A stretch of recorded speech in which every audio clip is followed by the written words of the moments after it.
आता होणार गजर कीर्तनाचा, रंगणार सोहळा आनंदाचा। नवनवीन कीर्तन सोहळ्याचा आनंद घेण्यासाठी आत्ताच सबस्क्राइब करा गजर कीर्तनाचा। आणि हो, ही घंटी वाजवायला विसरू नका। भगवान श्रीकृष्ण परमात्म्याच्या चरित्राचा विचार करावा लागतो। भगवान श्रीकृष्ण परमात्म्याचे चरित्र एवढं आगाध आहे, संतांनीच लिहिले। मही पत्र सिंधू आटे, समुद्राची शाई केली, हे पृथ्वीचा कागद केला, पर्वताची लेखणी केली आणि बालवाडीची मास्तरीन लिहायला बसवली। बरोबर आहे। अहो, सरस्वती मातेला जरी लिहायला बसवलं तरी चरित्र न संपणार आहे। पण आपल्याला ते आपल्या ठरलेल्या थोडक्या वेळेमध्ये पाहिजे। भगवान श्रीकृष्ण परमात्म्याच्या चरित्राचा उच्चार करायचा आहे, आचरणात आणायचंय ते रामचंद्रजीचा। जे आपण मागे 4-5 वर्षापूर्वी 2 वर्ष आपण श्रवण केले, ते आचरणात आणायचंय आणि उच्चारण करायचंय तो श्रीकृष्ण परमात्म्याच्या चरित्राचा। कोणत्याही चरित्राची बरोबरी नाही करायची, नाही तर ते आपण पाहतो बा, लोक फक्त लागू पुरते चरित्र घेतात पण त्या चरित्राची बरोबरी करायची ताकद आपली नाही। तर ते जमदाग्नीनं सांगितलं होतं परशुरामाला। जमदाग्नीनं परशुरामाला सांगितलं, परशुराम काय उडव तुझ्या मातेचं मुंडकं। त्यांनी मागचा पुढचा विचार केला नाही, पितृ आज्ञा। रेणुका मातेचं मुंडकं उडवलं, एका हातात मुंडकं आणि एका हातात परशु, आणि वडिलांच्या समोर आले जमदाग्नीच्या। जमदाग्नी प्रसन्न झाले, शाबास बेटा शाबास, वडिलांची आज्ञा पाळणारा पुत्र माझ्या पोटी जन्माला आला, याचा मला अभिमान आहे। बोल तुझी काय इच्छा आहे। आता परशुरामजी रडले, बाबा माझी बाकी काही इच्छा नाही, एवढीच इच्छा आहे, माझी मेलेली माई जिवंत करा। ऐकताय ना, मेलेली माई जिवंत करा आणि आईच्या हे लक्षात येऊ देऊ नका की मी तिचं मुंडकं उडवलं होतं। जमदाग्नी होते ते मुंडक, ते शरीर आणायला लावलं, हे मुंडकं त्याला जोडलं आणि संकल्प सोडला। काही तपश्चर्याचा आतापर्यंतचा असेल, रेणुका मातेचं मुंडकं जोडलं। हे जर कोणी आजच्या कीर्तनात ऐकलं आणि एखादं जर घरी गेलं आणि घरी गेल्यावर जर म्हणलं बाळ्या, ते म्हणलं का रे बाब्या, ओढव तुझ्या मातेचं मुंडकं। यानं मागचा पुढचा विचार केला नाही, ऊस तोडायचा कोयता होता घरात, ते कोयता घेतला ना, म्हातारीचं मुंडकं उडवलं, एका हातात मुंडकं आणि एका हातात कोयता, आणि बापाने खिशातला गाय छाप काढला, तंबाखू, त्याला चुना लावला। शाबास बाळ्या शाबास, वडिलांची आज्ञा पाळणारा मुलगा माझ्या पोटी जन्माला आला, याचा मला अभिमान आहे। बोल तुझी काय इच्छा आहे। दोनही स्थानात विष भरून आले। दीन दुर्बळाची मारित बाळके, करिता ती शोक माय बापे। सगळ्या गोकुळात चर्चा चालू झाली, पोरं मारी आली म्हणून। नंद बाबाच्या वाड्यावर आली, यशोदे कोण ग, ओळखलं नाही मला? नाही ना, अगं तुझी बहीण ना मी। यशोदा म्हणली, बहीणच नाही, हे कुठून आली? मावस बहीण, मावस बहीण। यशोदा म्हणली, मावशीच नाही मला।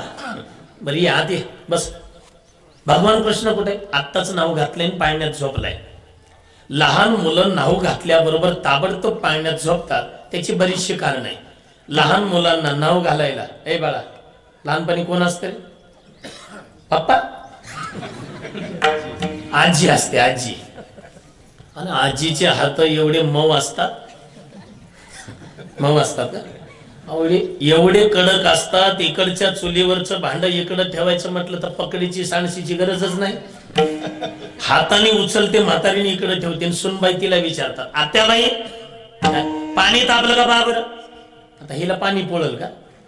ते चांगलं तापलेलं कडक पाणी लहान मुलाच्या अंगावर टाकण्यात येतं, पुन्हा ते टाळू माखण्यात येते, पुन्हा तेल लावून मालिश करण्यात येते। कोणचं तेल? ते डाबरलाल, नाही का?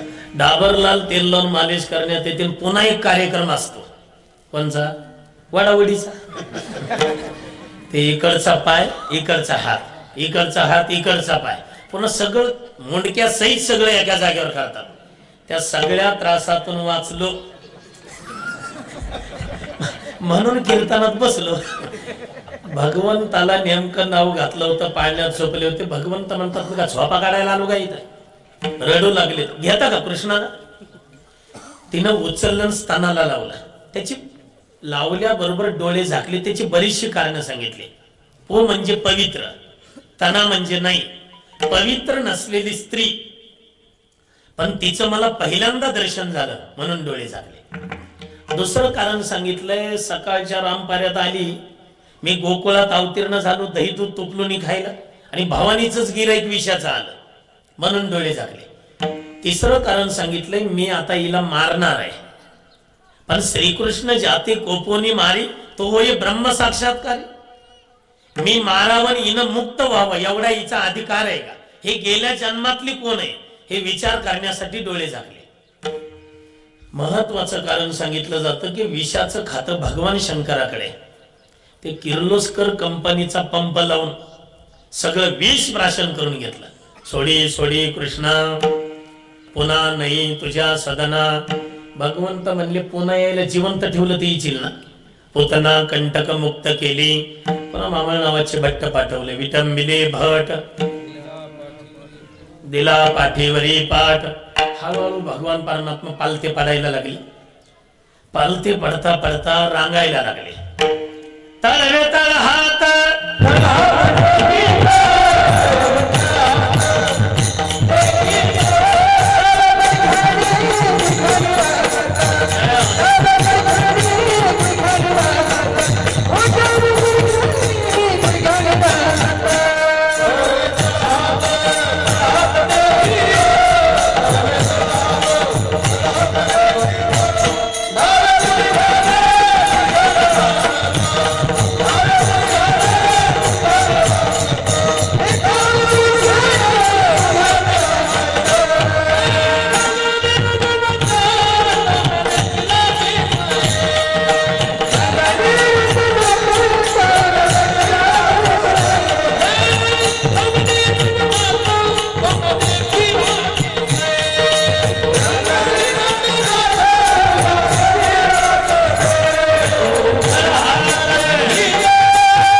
डाव्या गुडघ्याने रांगत रांगायला लागले. रांगता रांगता कशाचा तरी आधार घेऊन उभे राहायला लागले.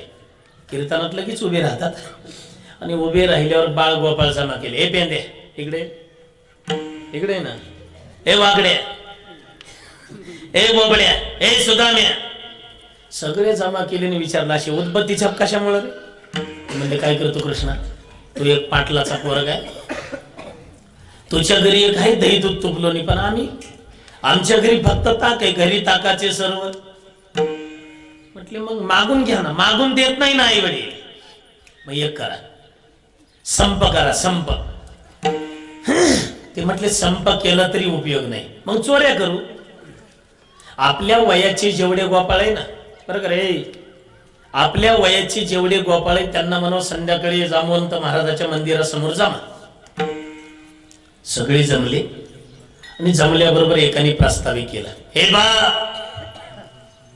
आपल्या गावला दही दूध तूप लोणी तयार होते, सगळं जाते ना मथुरेला, त्याच्यासाठी उद्यापासून चोऱ्या करायच्या. चोऱ्या आणि चोऱ्या करण्यासाठी काही काही साहित्य आणायचं. आपल्या सभेचे अध्यक्ष सांगतील, सर्वांनी शांत चित्ताने ऐकावं. ते प्रास्ताविक वाला बसलं. भगवान कृष्ण उठले. तेवढ्यात एक गोपाळ उठला, किसने अध्यक्षाला, आमचे बाबा जपानला गेले, ते जपानला. मग काय झालं? तलवार आणली, तलवार येऊ का घेऊन? खाली बस. पुढचं उठलं, आमचे अमेरिकेला गेलते, तुझ्या बाबाने काय आणलं? बंदूक. बसा. हे साहित्य नकोय आपल्याला कुठे महाराज. मग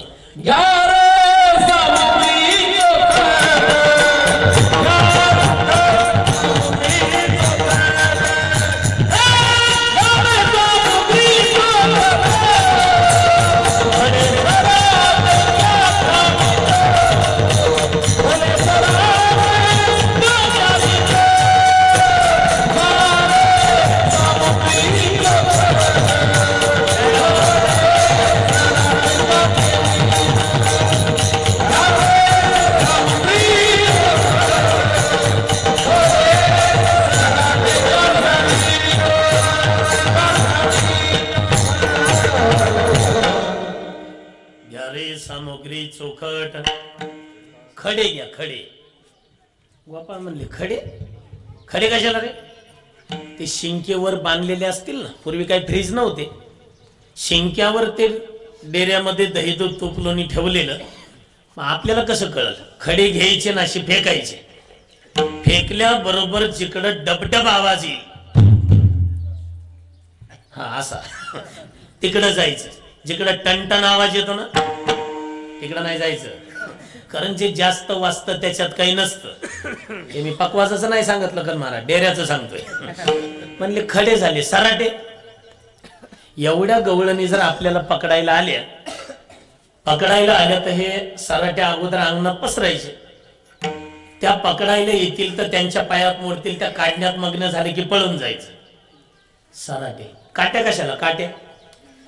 काट्या ती शिंक जर वर बांधलेलं असेल, हात जर नाही पुरला तर फोडायचं ते. खडे सराटे काट्या. माच बांधारे बळकट. शब्द कटकट न करावे. हा कटकट ते शब्द कटकट करायचे नाही. याल तरी अरे लागे अवघे माझ्या मागे मागे आजी देतो पोट भरी पुरे म्हणाल तो वरे.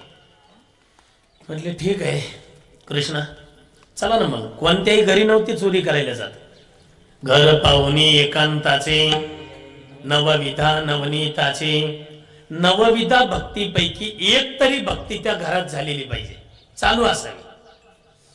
सर्वनम कीर्तनम विष्णू स्मरणम पादसेवनम अर्चनम वंदनम दास्यम सख्यम आत्मनिवेदनम. याच्यापैकी एक तरी भक्ती पाहिजे. त्या घरी चोरी करायची. कशाची नव्हती चोरी करत. चित्त चोरी आले नंदाच्या नंदने. एका घरी चोरी केली, दुधाने फोडले, पालते घातले. सकाळी उठून गवळणी पाहायला लागल्या तर पाहते गवळणी तवती पालते दुधाने. चोरी केली असेल कुणी. म्हणते नंदाच्या पोरे आजी चोरी केली खरे. सगळ्या गवळणी एकत्रित आल्या. सगळ्या गवळणी चला मोर्चा घेऊन. हे आताच मोर्चे निघतात असं नाही. त्याही काळात सगळ्या गवळणी एकत्रित आल्या. मोर्चा मधल्या घोषणाही होत्या. कोणच्या? आरक्षणच्या नव्हत्या. कृष्णाच्या घोड्या थांबल्याच बाई. यशोदा म्हटले काय वाटतं का ग तुम्हाला? 5 वर्षाचे माझे बाळगे माझ्या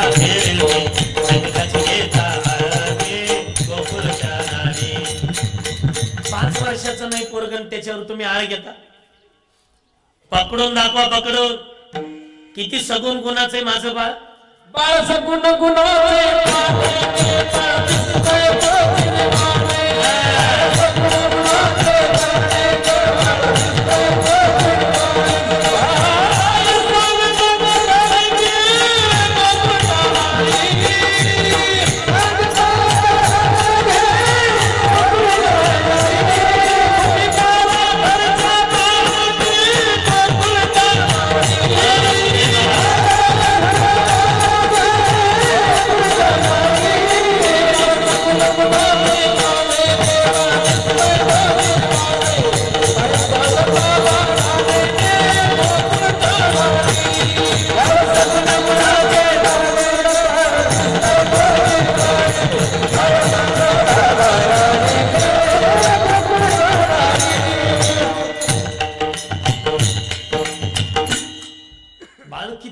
गुणाचे किती गोजीरवानं दिसतंय. आणि कशाला गाराने सांगता? कशाला गाराने सांगता म्हणल्यावर एका गवळणीला थोडा उशीर झालता यायला मोर्चामध्ये. मनपात जागा पुरली नाही म्हणून उन्हात बसली होती बिचारी. आणि उन्हानं थोडी तापली होती. तिनं असा पदर घेतला आणि डाव्या बाजूला खावला, अशा बांगड्या माग सारल्या. सारखा बरं बाजूला आणि पुढे आली. यशोदे तुलाच गोड वाटे का ना? अगं तुझं पोर तुला सगुण गुणाचं दिसतंय. चोऱ्या करते आम्ही काय वेड्यात काय एवढ्या गवळ्या? यशोदा म्हणली नाही नको दातवट खाऊन बोलू. पकडून दाखव ना मग. पकडून दाखव म्हटल्याबरोबर तिनं अशी बोट मोडली. किसन्या माझ्या घरी ये. नाही बांधून आणलं तर नावाची पारोबाई नाही. नाव घेतल्याबरोबर भगवंत म्हणले हे हे पेंद्या त्या मावशीचा घर नंबर टिपून घे बरं. ते घर नंबर टिपून घेतला ना. गवळणींना माहिती होतं गवळणींना माहिती होतं आता या घराचा नंबर लागला. कारण भगवंत काय करायचे, एखाद्या गवळणीनं का गारानं दिलं की रात्रीच तिच्या घरी जायची. ती गवळण झोपलेली असली की मग ते कोळशाचं काळं तयार करायचे. कोळशाचं काळं तयार करायचे. गवळण का झोपली की तिला मिशा काढायची. मिशा गवळणी, काही गवळणीला दाढी. तर त्या काही 2019च्या गवळणी नव्हत्या आरशात बघायला उठलं की. ते उठल्याबरोबर सकाळी 6:30 रांगोळी करायला बाहेर आले. तर शेजारच्या गवळणीनं पाहिलं, पारूबाई. ती म्हणली, का ग सरूबाई, तुला मिसरू फुटलं का काय? काही गवळणींना दाढी लावायची. ते काळ काही गवळणीच्या तोंडाला लोणी लावून ठेवायचे. भगवंत, सासूबाई चोरी झालेली सांगायला आली की सुनाच्याच तोंडाला लोणी. सून म्हणायची, मी झोपल्यावर खाते काय की. तसं भगवंत म्हटले, ते गवळण आपली रात्री 12पर्यंत जागी राहिली. पती शेजारी जाऊन झोपली आणि झोपल्याबरोबर भगवंत त्या घरी आले. गोपाळांना चांगलं दही दूध तुपलोणी खाऊ घातलं. चला बाहेर वा. सगळे गोपाळ बाहेर काढले. भगवंत म्हटले, मॉडेल कुठं झोपलं ते तरी पाहावा. भगवंत आले तर ही पती शेजारी झोपली होती. त्याला होती दाढी आणि हिची वेणी. दोन्हीची बांधली गाठ बांधली. भगवंत निघून गेल्याबरोबर ही सकाळी 6:30 रांगोळी करायला उठायला लागली. तर हिच्या वेणीला झटका बसला. झटका बसल्याबरोबर तिनं मागं पाहिलं. नांद्या आपा, आता काय चेष्टा करायचं वय राहिलं का तुमचं? पण त्यांच्या दाढीला झटका बसला होता ना.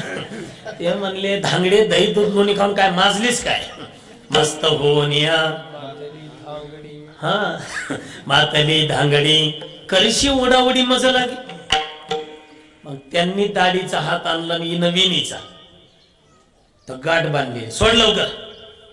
गाठ सोडायचा प्रयत्न केला, तिला काही गाठ सुटाना. ते म्हटलं, नुसती खाती का दही दूध तुपलोणी? गाठ सोडत नाही तुला? तुम्ही बघा ना सोडून. त्यानंही प्रयत्न केले पण त्यांना काही सुटेना. तेवढ्यात ते रतिबाचे लोक आले दूध न्यायला. रतिबाचे, दार उघडा म्हटल्या बरोबर हे म्हणलं, झालं कामच झालं आपलं. आता यांनी दार उघडलं आणि एकट्यालाच आत घेतलं. तुम्ही आत यावर. कडी लावली. त्यांनी पाहिलं, काय भानगड आहे? काय नाही, गाठ सोडा. त्यांनी गाठ सोडायचे प्रयत्न केले. 12:30 वाजले पण गाठ काही सुटना. गाठबाई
सगळ्या गवळणी धावून आले. गाठ काही सुटायला तयार नाही. गाठ सुटायला तयार नाही. शेवटी मग ते म्हटले, का काल जे नंदा बाबाच्या वाड्यावर मोर्चा गेलता त्याच्यात तुमच्या दोघांपैकी कोणी होतं का मोर्चात? ती म्हणली, होतं का? 1 नंबर भाषण केलं. मी टाळ्या वाजल्या होत्या. काय भाषण केलं? त्याला म्हणले होते, माझ्या घरी येऊन बघ, बांधूनच टाकते. यांनी हातच जोडले, त्यांनीच बांधलंय. आणि आता त्याच्याशिवाय गाठ कोणाला सुटत नाही. बाहेर वा, बाहेर. आणि गवळी होता बुटका आपला 3-3.5 फूट. आता ती गवळण पुढे चालत होते. याची दाढी असल्यामुळे हे माग अशी दाढी वर करून. पण आता उंची कमी असल्यामुळं ते गरगर फिरायचा. गवळी आपला दाढी त्या वेदना होत होत्या. गवळण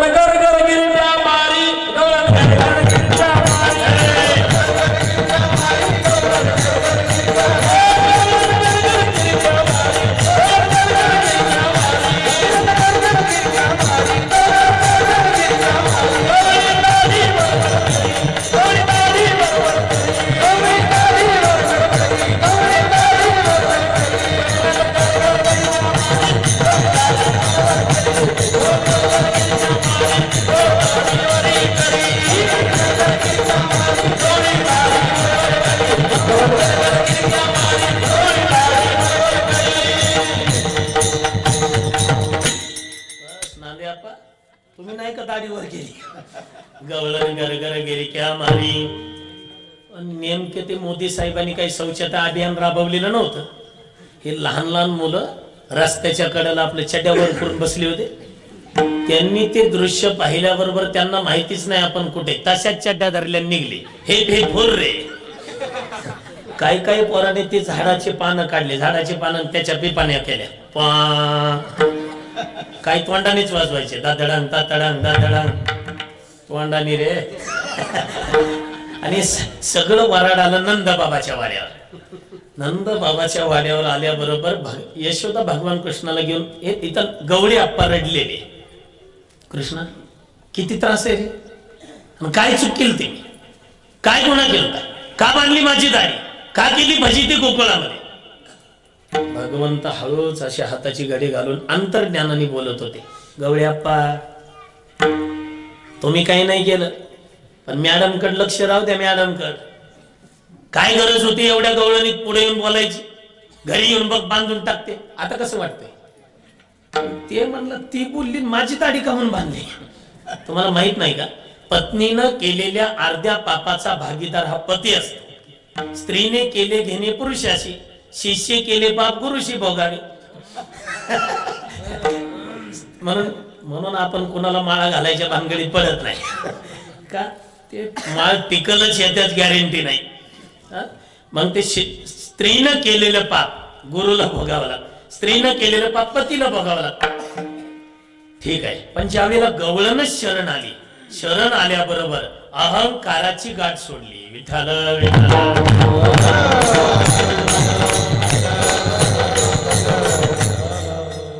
नालेगावकर महाराज सगळ्या गोकुळातल्या गवळणी आल्या ब एकत्रित. म्हटले आता शेवटचा मोर्चाने, आणि शेवट यशोदेला सांगू. यशोदे फक्त एवढंच सांग, आता आम्ही गोकुळात राहावं का आता निघून जावं.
गोकुळी राहावे का जावे, सांग ना. गोकुळात आम्ही राहावं का निघून जावं.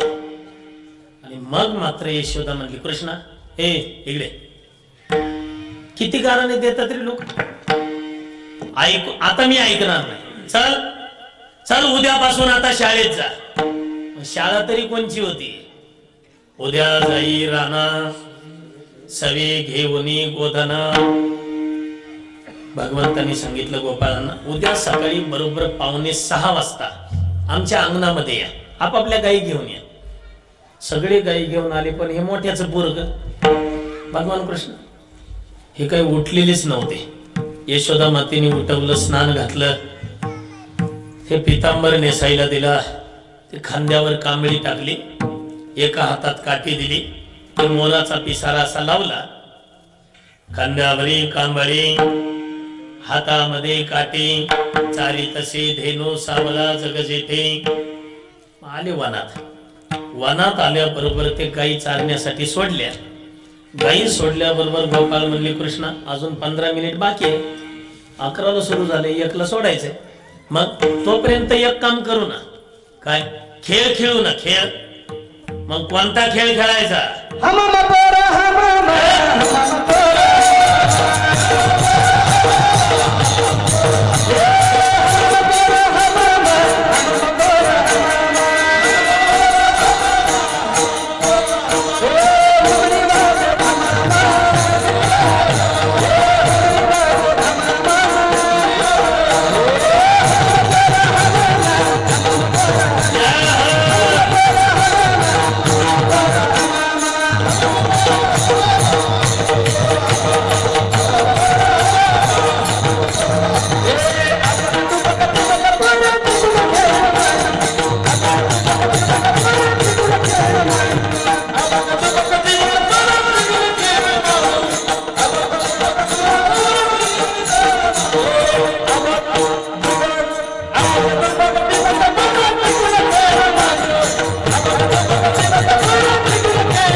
आधी टाळ्या घेतल्या दोघांनी.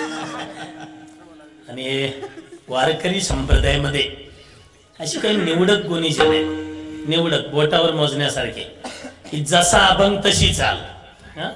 तुम्ही पहा, आणि वारकरी संप्रदायातल्या चालीच तसे आहे. आपण काकड्याच्या अभंगातही म्हणतो, आपण संसार दुःखामुळे ना चाल रडकीच आहे, त्याला संसार दुःख रडा, चाल रडकीच आहे. पण इथं आता हमामा खेळायचा आहे तर चाल कशी लावली पहा नालेगाव महाराज. आता पुन्हा चाल लावली बरोबर आहे, पण आबक दुबक म्हणायचंय ते कसं म्हणावं, कुठे महाराजांकडून शिका. म्हणजे जशाला तसं. आणि पुन्हा आपल्या गावावर त्यांचं नितांत प्रेम आहे. नाही तर दुसरीकडे कीर्तन झालं की गोधड्या घेऊन झोपतात, पण मला रात्री कळलं की 1 वाजेपर्यंत भजन, एकदा 2 वाजेपर्यंत, मग टाळ्या वाजवा एकदा त्यांच्यासाठी. हमामा खेळले. पुन्हा होतो तो बरेचसे खेळ खेळता खेळता हॅलो अनेक खेळ खेळले, विटे, दांडू, चेंडू, लगोरी, नाना परी. मग त्याच्यात एका गोपाळाने म्हण, ए थांबा थांबा, काय मी आता चेंडूवर भेटतो आणि तो झेलायचा.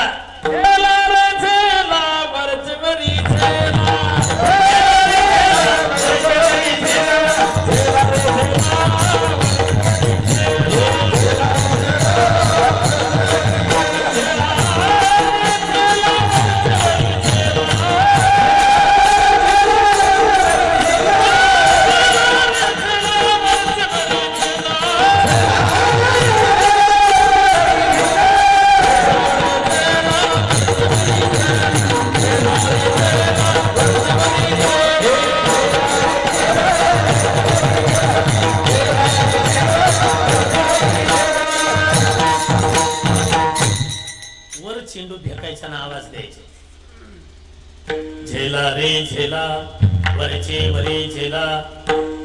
अनेक प्रकारचे खेळता खेळता खेळता खेळता 1ला 10 मिनिट कमी होते. गोपाळ म्हणले, कृष्णा तो एक आला असतील नाश्ता करून, कांदा पोहे खाऊन, नाही तर इडली सांबर खाऊन, आम्ही काहीच नाही ना खाल्लं. खांदी भार पोटी भूक, काय खेळायचे सुख. लाईट येत नाही का? लाईट येत आहे. अनेक प्रकारचे खेळ खेळले. खेळता खेळता भूक लागली. खांदी भार पोटी भूक, काय खेळायचे सुख. म्हणजे चला आपापल्या गाई वळून आणा, चला वळू गाई, बैसो जेवू एके ठाई. आता एक दुर्दैव हिंदू समाजातलं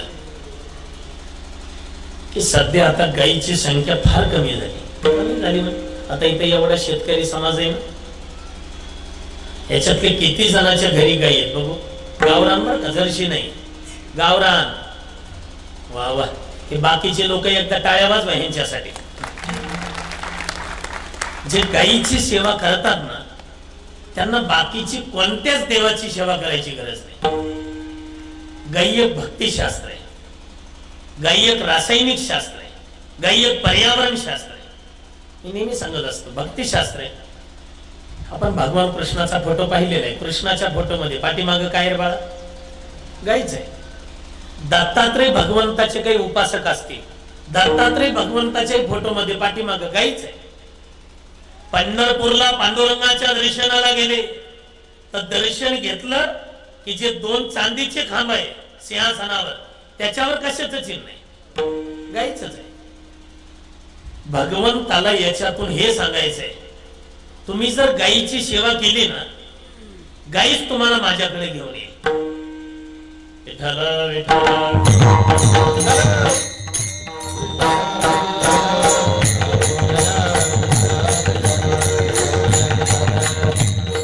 आपण जर गायीची सेवा केली तर गाई भगवान कृष्णाकडे नेईल. आपण जर गायीची सेवा केली तर गाई दत्तात्रयाकडे नेईल. आपण जर गायीची सेवा केली तर गाई पांडुरंगाकडे नेईल. आपण जर बैलाची सेवा केली तर बैल भगवान शंकराकडे नेईल. आपण जर म्हशीची सेवा केली तर म्हैस यमाकडे नेईल. दुसरं कोणाकडे नेईल? सध्या ह्या 2 गोष्टी दुर्लक्षित आहे. परवाच बोलले गुरुवारी महाराज, गाई तर दुर्लक्षितच आहे. थोडं तरी गाई तर दुर्लक्षितच आहे. पण सध्या दोन गोष्टी सध्या दुर्लक्षित आहे. एक म्हणजे शेतकरी आणि दुसरा म्हणजे जवान. गुरुवर्य महाराज बोलले, दोन वेळेला जेवण करत असताना शेतकऱ्यांना विसरू नका आणि संध्याकाळी झोपत असताना जवानांना विसरू नका. का? शेतकऱ्यांचा विचार करा. घरात जर 5 माणसं असतील, 5, तर माझ्या अंदाजाने त्याला 5 माणसाच्या कुटुंबासाठी 1.5 ते 2 क्विंटल धान्य भरपूर झालं. पाहुणे येऊ द्या जाऊ द्या त्यांच्यासाठी 2 क्विंटल. शेतकऱ्याला जर 2 क्विंटल धान्य वर्षाला लागत असेल तर तो शेतात 100 क्विंटल समाजासाठी 98 क्विंटल. नोटा किती काही नोटा बदलता येतील, काळ्या, निळ्या, पिवळ्या, 2000च्या, 500च्या, 100च्या, 50च्या. पण एक लक्षात ठेवा, नोटा फॅक्टरीत तयार होतात. फॅक्टरीत हे धान्य फॅक्टरीत तयार होत नाही. माझा सर्व शेतकरी समाज घाम गाळून जमिनीतून निर्माण करतो. जमिनीत 2 वेळेला जेवताना शेतकऱ्यांना विसरू नका आणि संध्याकाळी झोपताना जवानांना विसरू नका. नाहीतर पाकिस्तानला वाटत होतं सध्या हिंदू आता शांत पडलेत, म्हणजे हिंदुस्थान शांत आहे. त्यांनी 42 मारले, आपले जवान शहीद केले. पुन्हा नंतर 3 का काय 45 का 46 आपले 45 जवान मारले. तर मोदी साहेबांनी रातोरात सांगितलं की याचा बदला घेतल्याशिवाय मी राहणार नाही. तुम्ही जर आमचे 42 मारत असाल तर 10 पटीनं तुमच्या राज्यात येऊन आम्ही मारू. तुमच्या राज्यात त्यांनी 42 मारले तर आपण त्यांचे 300 का काही नाही, 250 ते 300 जवान तिथं जाऊन. म्हणून लक्षात ठेवा, त्यांच्या खांद्यावरच्या बंदुका अजून टिकू नये म्हणून तर आपल्या कपाळावरचं चंदन टिकू नये. त्यांच्या बंदुका पडल्या तर आपलं चंदन नाही राहणार. त्याच्या अगोदर एक पंतप्रधान झालते म्हणे, त्यांनीच घोषणा दिली ती लाल बहादूर शास्त्रीजी. उंची कमी होती म्हणे त्यांची, पण विचाराची उंची किती होती त्यांच्या घोषणेवरून लक्षात येते. जय जवान जय किसान ही उंची होती त्यांच्या विचाराची. त्याच्यानंतर एक पंतप्रधान झाले माननीय अटल बिहारी वाजपेयी. हातात कधी कागद नाही, उभे राहिले तर 2-2 तास व्याख्यान. उत्कृष्ट पत्रकार, उत्कृष्ट लेखक, उत्कृष्ट वेदाध्ययन. हे काश्मीरचा प्रश्न आताच तापलाय असं नाही. माननीय PV नरसिंहराव पंतप्रधान होते म्हणे, तर त्यावेळेला विरोधी पक्ष नेते होते अटल बिहारी वाजपेयी. तर जागतिक परिषद ठेवली होती. जागतिक परिषद ठेवली तर सगळ्या देशाचे पंतप्रधान तिथं उपस्थित होते. मग हिंदुस्थानच्या वतीनं कोण जाणार? PV नरसिंहराव म्हटले, खरं सांगतो मी, माझा अधिकार नाही तिथं जाऊन बोलण्याचा, मला ते सुचणारही नाही. जाहीर कबुली केली त्यांनी. मग म्हटले आता PV नरसिंहराव पंतप्रधान जात नाही तर मग जाईल कोण? सगळ्या पक्षाचे नेते मंडळींनी एक नाव त्यावेळेला सांगितलं होतं, विरोधी पक्ष नेते माननीय अटल बिहारी वाजपेयी. मी जातो म्हटले. तिथं आले तर ते काही पागीरवाडीत बोलायचं नव्हतं कंबर बांधून. सगळ्या देशाचे पंतप्रधान बसलेले आणि सगळ्या देशाच्या पंतप्रधानांच्या समोर पाकिस्तानच्या पंतप्रधानाला सांगितलं, तुम्ही तुमचं म्हणणं मान्य करा, मांडा. तर पाकिस्तानचे पंतप्रधान उठून उभे राहिले. तर त्यांनी सांगितलं होतं त्यावेळेला, सभी देश के नेताओं को हमारी विनम्र प्रार्थना है.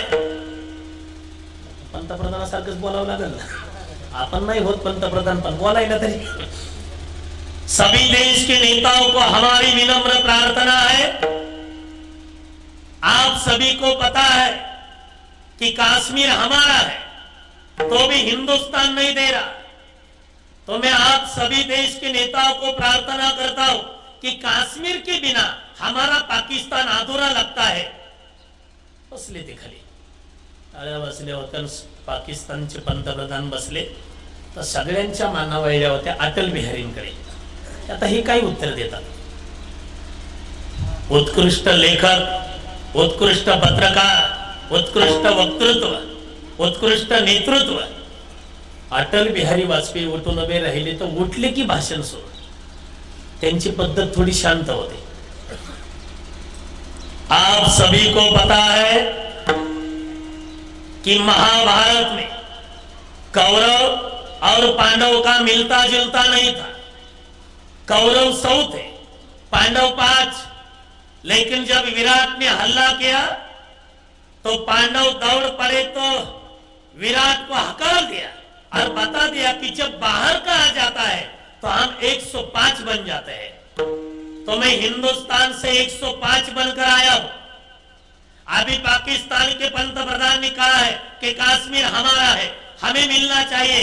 अरे कश्मीर क्या, अरे पाकिस्तान हमारा है। हमने हिंदुस्तान ने दिया हुआ टुकड़ा पाकिस्तान है, हमें मिलना चाहिए हमारा पाकिस्तान। पाकिस्तान के बिना हिंदुस्तान अधूरा लगता है। त्या काळामध्ये अरे आम्ही टाकलेला तुकडा म्हणजे कुत्र्याला तुकडा टाकतो तसा तुकडा येतो। आणि तुम्ही काय म्हणता काश्मीर आमचा आहे? तुम्ही ज्या पाकिस्तानात राहता तो पाकिस्तानही आमचा आहे। अटल बिहारी म्हणून एक लक्षात ठेवा, माननीय लाल बहादूर शास्त्रीजी, त्याच्यानंतर अटल बिहारी आणि त्याच्यानंतर या हिंदुस्थानना पंतप्रधान भेटले माननीय नरेंद्र मोदी साहेब। हे असलं काही कीर्तनात बोललं की कीर्तन झाले की लोक म्हणतात महादू तंबाखू दिला। महादूचा तंबाखू, काशीनाथचा चुना, उष्णा तंबाखूला उष्णा चुना लावतात। आजचा महाराज कुठला होता? ते म्हणतात 10-12 वर्ष झाले येतंय, तुला अजून माहित नाही का? पंढरपूरचा आहे। कोणत्या गल्लीत राहत? चंद गल्लीत। बहुतेक भाजपाचं दिसतंय, बहुतेक या भागवत धर्मरूपी मंडपामध्ये। बरं का, मला माहिती आहे शूटिंग चालू आहे, मला जबाबदारी माझ्यावरही बोलायला।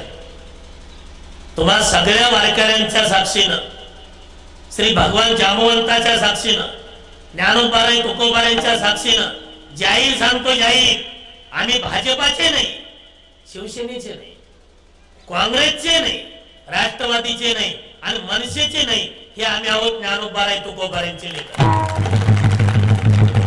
आणि आमचं भांडण पक्षाशी नाही, आमचं भांडण तत्वाशी आहे। देव, देश आणि धर्म याच्याविषयी जो एकनिष्ठ असेल, जो सांभाळू शकेल, खुशाल चालवणार राज्य। आमची बाकी काही इच्छा नाही। आणि त्या पाकिस्ताननी, त्या समाजाने कधी असं ठरवू नये की सध्या हिंदू समाज शांत बसलाय म्हणून। शांत बसलाय, आम्ही थंड नाही पडलो, आम्ही संयम पाळलाय। आणि आम्हाला पहिल्यांदा संयम पाळायला राज्यांनी शिकवलंय। नाही तर परवा काय बोलले तो कवी, तो म्हणतो की अजूनही बोचत नाही झालीदार शिवरायांच्या तलवारीची, अजूनही बोचत नाही झालीदार शिवरायांच्या तलवारीची। कोणाची हिंमत नाही हिंदूंना संपवण्याची, कोणाची हिंमत नाही। अरे याच्या अगोदर 650 वर्ष मोगलांनी राज्य केलं, 150 वर्ष इंग्रजांनी राज्य केलं, तरी हिंदू समाज ताट मानाने आज उभा आहे। त्याचं एकमेव उत्तर आहे आमच्या ज्ञानोबाराय तुकोबारायांची बोलणी। नहीं तो तुलसीदास जी कहते भाई अगर दुनिया में संत नहीं होते तो ब्रह्मांड कब का जल जाता। कब? कालच्या मुलाखतीत ऐकलं असेल मागली, ते आता चाललंय बा गडकरी का मोदी साहेब का काय पंतप्रधानासाठी नाव। तर काल एकाने विचारलं 1947 सालापासून आपला देश स्वतंत्र झाला, तर स्वतंत्र झाला तर तेव्हापासून महाराष्ट्रातला एकही पंतप्रधान होऊ नये का? मग आता गडकरींचं नाव आलं तर बिघडलं कुठं? तिथल्या मुलाखती सांगतोय, माझं म्हणणं नाही सांगत। तर महाराष्ट्राचा पंतप्रधान झाला तर बिघडलं कुठं? 47 सालापासून नाही। तर ते म्हटले मग 1947 सालापासून महाराष्ट्र अजून मागच आहे का? आपल्या एका साधून उत्तर दिले हरिद्वारच्या। ते म्हटले 47 सालापासून महाराष्ट्र अजून मागं नाही. मग त्यांनी विचारलं पंतप्रधान का झाला नाही. त्यांनी सांगितलं महाराष्ट्राचा जरी पंतप्रधान झाला नसेल तर महाराष्ट्र संत प्रधान झाला. हे काही कमी झालंय. महाराष्ट्रातला एक कोपरा असा दाखवा की ज्या भागात संत झाला नाही. पंतप्रधान नाही उद्या पण संत प्रधान तरी झालाय ना. म्हणून त्यांनी म्हटलंय लक्षात ठेवा इंग्रजांनी 150 वर्ष राज्य करू द्या पण तरी सुद्धा हिंदुस्थान ताट मानाने उभा आहे. त्याचं एकमेव कारण आहे की आम्हाला संतांनी हा मार्ग दाखवला. संतांनी. म्हणून लक्षात ठेवा तो आणखीन पुढे म्हणतोय की राजे शिवाजी राजे तुम्ही जर झाले नसते ना तर नसती राहिली अंगणात तुळस. नसते राहिली अंगणात तुळस. नसते राहिली मंदिराला कळस. जिजाऊ महासाहेब तुम्ही जर झाल्या नसतं तर नसतं झाले छत्रपती शिवाजी महाराज. शिवाजी राजे तुम्ही जर झाले नसते तर बाटल्या असते आमच्या मुलीबाई. माटल्या असते आमच्या मुलीबाई. नसते राहिले कुंकू कपाळी.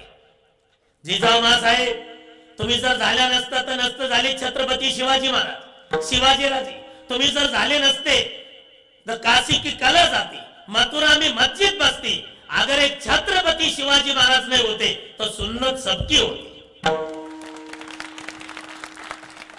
शिवाजी राजे जर झाले नसते तर नामदेव महाराज इथं कीर्तनाला आलेच नसते. मग इनुसबाई जागा होण्याची गरज आहे आणि आम्हाला आनंद वाटतो. आम्ही याच्याही पेक्षा रात्री बघितलं असेल समाज किती होता ते नरसी नामदेवच्या जवळ 10-10, 20-20 हजार नाही. शिंदे पांगऱ्याला इथं साक्षीदार आहेत आडगावकर माऊली राम महाराज. लाख समाजात आम्ही कीर्तन रामायण करतो. पण खरं सांगतो पागीरवाडीत कीर्तन करायला आणि यायला जो आनंद आहे तो आम्हाला लाख समाजात नाही. लाख समाजात. त्याचं कारण सांगतो तिकडं समाज भरपूर असेल बाकीचंही भरपूर असेल पण जे प्रेम पागीरवाडीतल्या मंडळींनी आम्हाला दिले त्यात आता आपल्या फडावर आपल्या दिंडीत कमीत कमी 36-37 गाव आहे. म्हणजे दिंडीचे संबंधित दिंडीत येणारे त्याच्यामध्ये जे काही 7-8-10 गावं अशी आहे की ते दिंडी लबडे महाराजाची नाही आपली दिंडी. मग ते आडगाव असेल पागीरवाडी असेल वाघोरा असेल ही काही 7-8 निवडक गाव आहे. नाही तर मला चांगलं आठवतंय आता पूर्वी अण्णा एकटे चालते 2 जण. जोडीदार कुठे तुमचे. हे 2 जणच पहिल्यांदा आलेले वारीला. पहिल्यांदा तिथून पुढं आले तर पुन्हा 5-7 जण घेऊन आले. आता 2-2 राहोट्या 2-2 राहोट्या. आणि आम्ही भजनातून आलं. मला ती चित्र अजूनही डोळ्यासमोर दिसतंय. दिंडीतून आलं की आमच्या खांद्यावर टाळ असतो पण वाढायलाच कुणी उभं नसतं. मग आम्ही हक्काने जातो. प्रदीपराव असू द्या नाही तर गुलाब अण्णा असू द्या. हो वाढायला उठवा की आपल्या गावचे. हे तरुण मंडळ वाढून घेतलेलं पण आम्ही विनंती केल्यानंतर ताट बाजूला सारून 1000 लोकांना जेवायला वाढतात. हे प्रेम आम्ही कधी विसरणार नाही. कधीच. हे लोक अरे घासातला घास खाली ठेवून या महाराज मंडळीची सेवा करतात. आमची सेवा करतात. म्हणून पागीरवाडीतला कीर्तनाबद्दल असू द्या रामायणाबद्दल असू द्या नाही तर भागवताबद्दल असू द्या इथला फोन आल्यावर अंतकरणापासून सांगतो की नाही म्हणायला जीभ उचलत नाही. कारण मनच सांगतंय लबडे महाराज तुम्हाला पैसा देणारी भरपूर भेटतील समाज भरपूर भेटल पण जीवाला जीव देणारी मंडळी ही पागीरवाडी असेल जामखेड असेल विठ्ठलवाडी असेल. वर्षातून 3-4 तरी फोन असतात हे जामखेडचे सुद्धा. नानांचे असतील साहेबराव जोगदान असतील. कुठे आहेत महाराज तब्येत बरी आहे का. ते मागे ऍक्सिडेंट झाला आपले गिरगावकर महाराजाचा परवा साखरे महाराजांचा. त्यावेळेला यांचे फोन महाराज लई पळापळ करू नका तब्येतीची काळजी घ्या. कोण कोणाची काळजी घेते सांगा ना. आणि आम्ही ज्ञानोपाऱ्याच्या चरणी जांबवंताच्या चरणी एवढीच प्रार्थना करू की हे जे पागीरवाडी असेल जामखेड असेल विठ्ठलवाडी असेल यांचं जे आमच्यावर प्रेम आहे या प्रेमाला दृष्ट लागू नये आणि त्यांच्यात आमच्यात जोपर्यंत शेवटचा श्वास आहे तोपर्यंत ते प्रेम टिकून राहावं एवढीच मागणी. कारण लखन महाराज प्रेम सांगता येत नाही.